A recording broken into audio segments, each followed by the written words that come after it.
Hello दोस्तों, नमस्कार।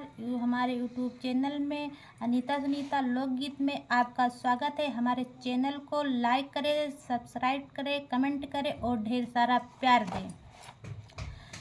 मिर्चा के जीनी कर चर्चा बलमू बड़ खर्चा में पड़ी गे। मिर्चा के जीनी कर चर्चा बलमू बड़ खर्चा में पड़ी गे। खर्चा में पड़ी गे, वो खर्चा में पड़ी गे। मिर्चा के जीनी कर चर्चा बलमू बड़ खर्चा में पड़ी गे।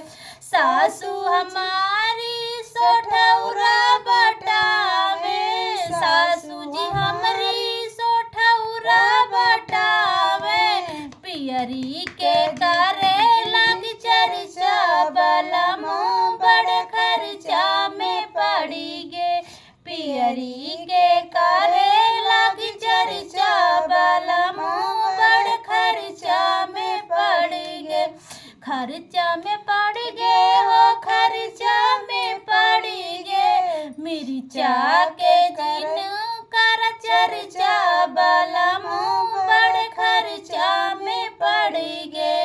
हमरी जेठानी जी लडुआ बटावे, हमरी जेठानी जी लडुआ बटावे।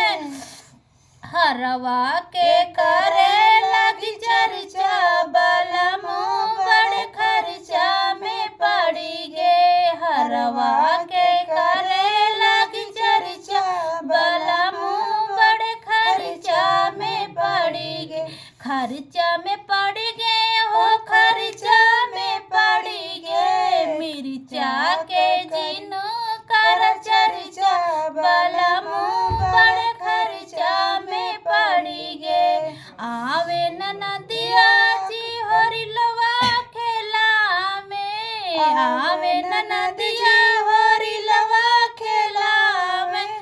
कंगना के करे लगी चर्चा बलमू बड़ खर्चा में पड़ी गे। कंगना के करे लगी चर्चा बलमू बड़ खर्चा में पड़ी गे।